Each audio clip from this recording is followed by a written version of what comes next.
Ya. Iya Pak Ustaz.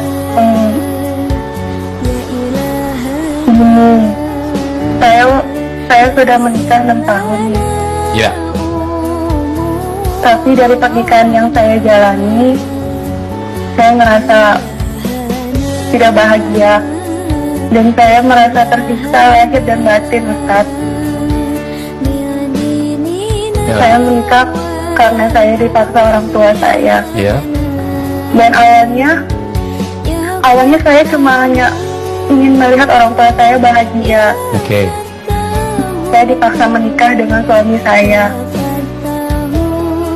Terus? Kalau tidak menikah dengan pilihan orang tua saya selalu mengancam dan bilang, lebih baik mama sama papa mati aja kalau udah nggak nurut dengan mama papa.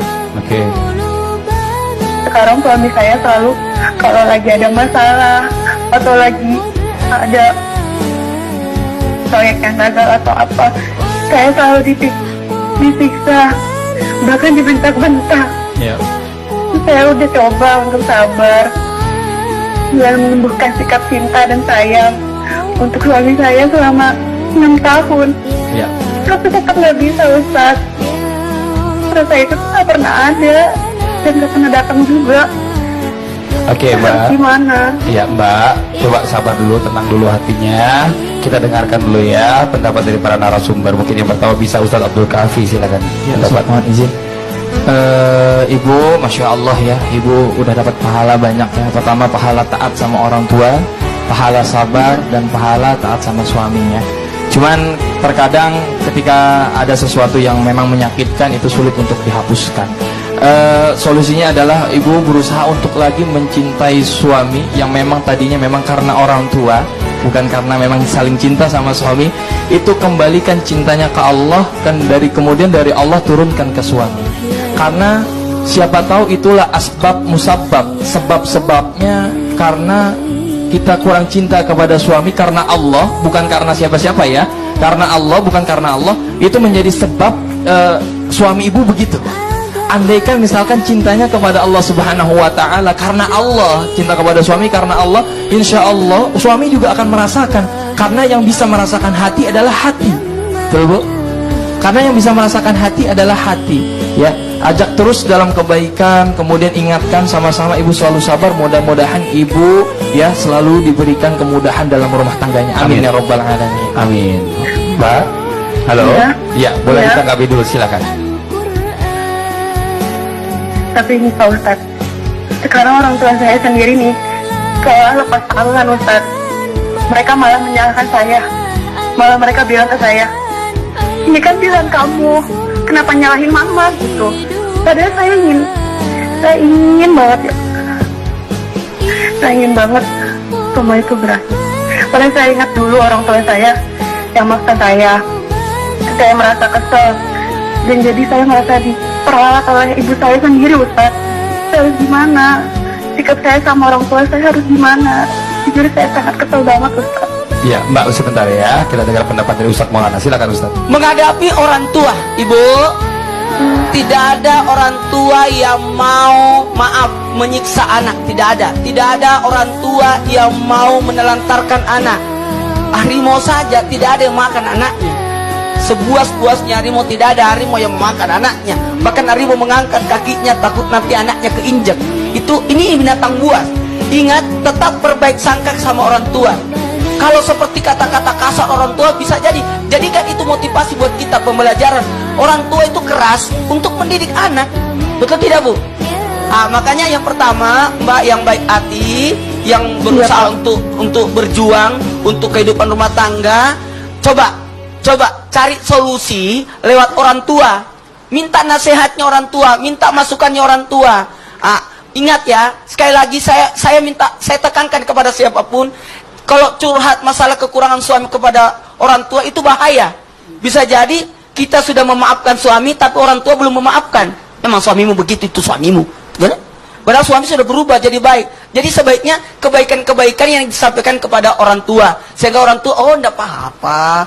Jadi orang tua akan memberikan solusi, bantuan. Kadang-kadang kita butuh, kalau memang orang tua tidak bisa bantu dengan materinya, tenaganya, pikirannya, nasihatnya, minimal doanya. Betul. Kita butuh doa orang Nggak, tua. harusnya ada introspeksi diri juga dari Iya. mbaknya. Mungkin kan kalau bicara masalah ridho orang tua, ini udah dapat ridho dari orang tua. Amin. Udah kurang apa lagi? Tinggal Ya, bagaimana mbaknya ini menjadi wanita yang pintar Iya. untuk bisa mencintai suaminya supaya suaminya itu rasanya rindu terus pengen pulang ke rumah. Saya gitu ingat loh. ada laki-laki datang mengadu kepada Rasul tentang orang tuanya. Orang tua datang malaikat Jibril menyampaikan kepada Nabi, beritahukan anak-anak itu, ayahnya mendoakan terus dia. Masya Allah. Tanpa dia sadari, setiap malam orang tuanya doakan dia. Padahal dia udah seuzon sama orang Sudah tuanya. berusaha sama Masya orang Allah. tuanya. Mbak, mungkin ditanggapi lagi, silakan Mbak. Oh iya. Apakah saya salah kalau saat ini saya dekat sama orang laki-laki yang saya merasa nyaman ketika curhat dan dia selalu memberikan solusi untuk masalah saya. Karena saya pun sekarang udah nggak dapat perhatian dari suami saya sendiri gitu. Astagfirullahaladzim. Oke, Mbak. Saya menikah tapi seperti menjalani sendiri, Ustadz. Apa mungkin saya rasa sayang dengan suami saya ini tumbuh atau malah pernikahan yang saya jalani hanya sia-sia aja gitu Pak Ustadz? Oke. Ya, ini Mbak menghindari masalah dengan membuat masalah baru nih sepertinya nih Ustadz Abdul Somad. Mohon izin waktunya untuk dijawab. Ada 3 poin. Pertama, datang seorang perempuan menghadapi Sayyidatuna Aisyah. Inna abi zawwajani liyarfa' khasisatahu.